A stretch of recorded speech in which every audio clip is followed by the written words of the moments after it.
Good afternoon, everybody, and welcome to another segment of our Bobvin Life Skills Winter Series. Happy Friday. I hope you guys are all having a great day. Today is lesson 7 of our Bobvin Life Skills Winter Series, and this lesson is going to be focused on managing time and money. Both time and money are very valuable resources, and a lot of time we might end up finding ourselves with more expenses than money, or we might find ourselves with more tasks to do than we have time to actually do these tasks. And so learning how to create a budget to manage our money and learning how to create a schedule to manage our time are both going to be very important and useful skills to kind of make the whole time and money management aspect a lot easier. So real quick hypothetical question. If you have 1 minute to leave your house, let's assume something went down and you got to get out of the house. Who and what are you going to take with you as you bolt out of the door? So I want you to think about what are some important things and who are some important people or pets in your home that you would want to take with you if you have 1 minute to leave your house. Now, the reason we ask this is because I want you to think about why you chose the things or people that you chose. These things to you are priorities, and that's the people, the things and concerns or values that are going to come before anything else. So things that you place on a high pedestal. We're going to use this lesson today to help you determine how using this prioritization is going to help you manage your time and money and maximize the amount of time and money that you can save. As we get older, we get more responsibilities thrown at us, and we tend to have more freedom, which is awesome, but not really, because we end up having more to do than we have time to do it, and we'll probably not have enough money to take care of or buy what we need or want. So when we're short on time or short on money, it helps to take a step back and really think about what we're currently spending or wasting our time and money on and how we can manage these things more effectively. In the time aspect, it's a really good idea to schedule, as this is going to help you plan and review how you're using your time at the current moment. When you know what your priorities are and you know what's important to you, that's going to help you better manage what needs to be done. So let's go ahead and figure out how we can create a schedule. So there's about 5 steps to this, pretty easy steps. The first thing you want to do is you want to identify what it is you want to accomplish and when you want to accomplish it, or what do you want to add to your schedule. Next, you're going to list what you currently do and how much time you spend on each activity that you currently do. Our third step involves prioritizing how important these activities are based on your goals or based on what you're trying to accomplish.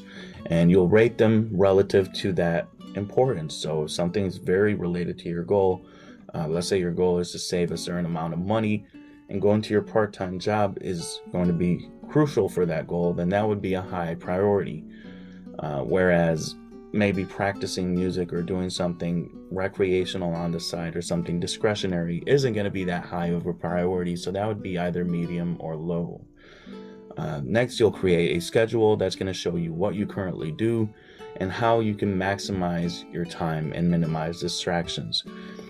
Thinking about it is not the same as writing it down on paper. When you have it down on paper, you got it laid out, and so it's easier to pinpoint, okay, so I need to reduce the amount of time I spend doing this so that I can add a time slot over here for this new activity that I want to throw in there. And then you'll evaluate the schedule, you'll rearrange it as necessary, and you'll make sure, obviously, that you're focusing on those higher priorities. So here's our scheduling worksheet. Pretty basic worksheet. You have the activities that you're doing throughout the week, school, work, hanging out with friends, doing chores, maybe playing music, and some sports that you do. And then you go over and you prioritize them based on how important they are to you and to your goal. And then you have the week laid out, Sunday through Saturday, and the hours that you spend on each activity. You can do a weekly total if you want. I don't find that it's very important, but to certain people it might be. What you'll do next is you can add this little section up here. You'll put the activity that you'd like to add and how many hours each week that you want to commit to this activity. Obviously, keeping track of what you're currently spending your time on. This is going to add up to your weekly total, and then once that is done, you're going to revise your schedule and you'll reprioritize. So some of these priorities are going to change to accommodate this new activity that you want to add. So the activity that we're presented with to add is exercising. We'd like to exercise at least 6 hours a week. And so you add that activity in, and you want to add the hours. Hopefully you're doing it an hour Monday through Saturday. And of course you want to leave at least one day in the week as a rest day so that your muscles can rebuild and so that you don't overexert yourself and become exhausted. And that's the 6 hours a week that we're adding for our exercise criteria. Now, we did have to switch some stuff around over here that I've identified in green. So as we add exercising in, we can kind of eliminate the amount of time that we spend on our chores. We can even lower that from a medium priority to a low priority. Since we're adding stuff that's important to us, we want to be healthy, and so exercise is going to be more important than our chores. You can also eliminate other activities that you might be doing that you might not need that much time to do. So instead of 2 hours of playing music on Tuesday and Thursday, you can cut that down to 1 hour, and that frees up 2 hours for you throughout the week that you can allocate for exercising. But other than that, everything else pretty much stays the same. You just have a concrete kind of on paper idea of what you're spending your time on and what you want to add and how you can accommodate for that. Now, the same thing kind of goes for money, but there's a different word for it, or different word for managing money, and that's called budgeting. Budgeting involves creating a budget or a physical copy of what it is you're spending your money on currently and how much of that you would like to put aside for a big purchase that you might have in the future, or maybe you're gonna accrue some student loans and bills that you're gonna have to pay off, and so you can accommodate for that by budgeting it, by writing it all down. A couple benefits to this, of course, is that when we develop a budget, we're able to maximize the amount of money we're saving, and we can minimize financial burden. Especially as you get older, a lot of expenses pop up. You need to get a new door lock actuator for your car, or you need to upgrade your phone bill. These are expenses that are just going to pop up out of nowhere, and these can create a financial stress or financial burden, especially if you already max out the amount of money that you're spending throughout the week. And of course, you want to have an emergency fund on the side. This can definitely help in emergency situations where maybe you have some property damage or something gets lost, maybe your car breaks down or a family member gets sick. You'll need to have an emergency fund to be able to accommodate for that. That's on top of your savings. So having both a savings fund and an emergency fund can be largely beneficial, although you can just use your savings as a emergency fund as well. Both time and money are resources, and any kind of resource can be manageable. And these steps are going to pretty much involve the same thing, kind of writing down what resources you're using up now, what you would like to add, and how you can accommodate for it. And money is going to be pretty much the same step as time, the same amount of steps as time, although there's going to be a couple differences, obviously, since we're talking about money and not talking about time. So, excuse me. Some steps for budgeting our financial resources is, of course, obviously the first step, listing your financial resources, or what your income is, how much money you're actually making, and listing your expenses, how much money you're spending. So there's 3 types of expenses you want to keep a lookout for. You have your fixed expenses, which are literally bills, car payments, things that are going to very barely change, like hardly ever change, and so they're fixed, they're not changing, and that's something like a car payment or your utilities or something else. Next, you have your variable expenses, which are expenses that are going to change based on how much you use something. So it's like gas for your car, or your cell phone bill, or your internet bill, whatever it may be. And lastly, you have your discretionary expenses. These are things that you spend money on, or money that you save at your own discretion. Usually non-essential emergency expenses or recreational expenses, or things that you might be buying without planning them. Then make your budget and try to see if you can get your income and your expenses to balance. Now, if you have more expenses than you have income, it's going to be really helpful that we reduce the amount of money we're currently spending. This is obviously why we'd be going through this whole budgeting step. Now, if you want to add a new expense, you have to determine what it is you need, when you need it, and how much it's going to cost you. And then you'll prioritize all the other expenses you have based on your goals, needs, and values. Remember, you want to have a low, medium, or high priority based on how much this lines up with your goals or what's important to you. And then you'll determine, same with the time management, you're going to determine if your budget works, and if it's not going to work for you, you want to revisit it, revisit your priorities, and kind of determine which items you can reduce or even eliminate. And so here's a example of a budgeting worksheet. And let's try to imagine, you currently spend $50 on a phone plan, but you're tired of maxing out at that 5 gigabytes of internet. And so you want to add an unlimited high-speed internet plan and an unlimited calling plan to your cell phone plan. This is going to cost you an extra $50 a month. At your part-time job you do after school, you're currently earning $200 a month, and you spend that on your basic phone plan, which is $50, going out with your friends, which is $75, $30 for movies, and $25 for your savings. You want to put the kind of expense that it is too, so whether it's a fixed or variable or discretionary expense.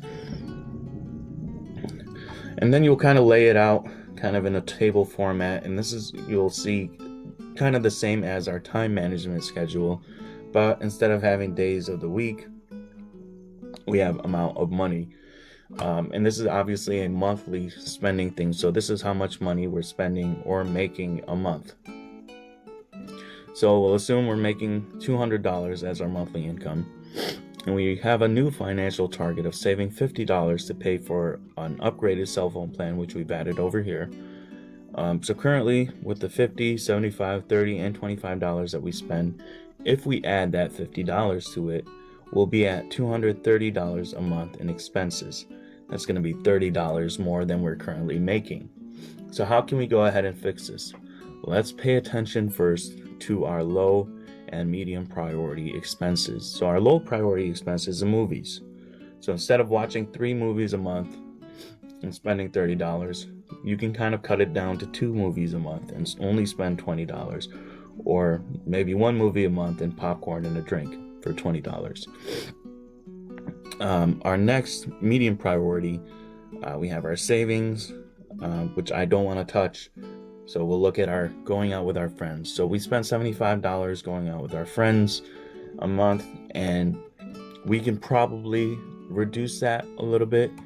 And so I've decided to reduce it to $50, maybe skip that sushi dinner that we were going to have with our friends and eliminate it down to $50. Now we have our revised amounts, and if we add all of these up, we're at $190.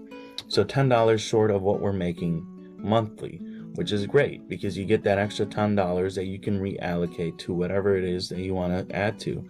Me personally, I would add it to my savings. So I would change this from 25 to 35. But you can kind of see how when you lay it out like this and make it a little bit simpler to visualize, it makes it easier to budget and to know what it is you're currently spending your time and money on, and how you can reallocate some things and change some things around so that you're maximizing the amount of money you save, you're maximizing the amount of time that you have without compromising too much, obviously. So this is a very useful skill that's going to help you support and afford your priorities. And so when you have a new expense or a new activity to add, you have to reevaluate your budget, reevaluate your schedule to accommodate this new thing that you want to add. Putting money aside for savings is going to create an extra resource for you that's going to help you meet any planned future expenses and maybe even some unexpected emergency expenses. Now, when we talk about using substances, this is something that's going to take up a big chunk of not only your time, but also your money. So not only is it going to drain your financial resources because of, drugs are very expensive, but it's also going to drain your ability to control and manage your budget. And if you want to add a new activity like exercising, some substances are going to drain your motivation to add that new activity or to focus on that new activity. And so that's just another thing to keep in mind, that certain things can distract you from your budgeting and from your scheduling. And so you really want to be on the lookout for that. Can't drill this point into your heads enough. Time and money are very important resources. And so when we prioritize how we use these resources, it just makes it a lot easier for us to pave our path towards success. And so using these skills to manage our time and our money can help us keep control even when our schedule doesn't work out as planned, or even when we have an unexpected expense pop up. Adding a new activity to our schedule, adding a new expense to our budget, should really prompt us to review our overall priorities and our overall spending, whether it's our time spending or our money spending. And this is going to help us determine how we can accommodate this.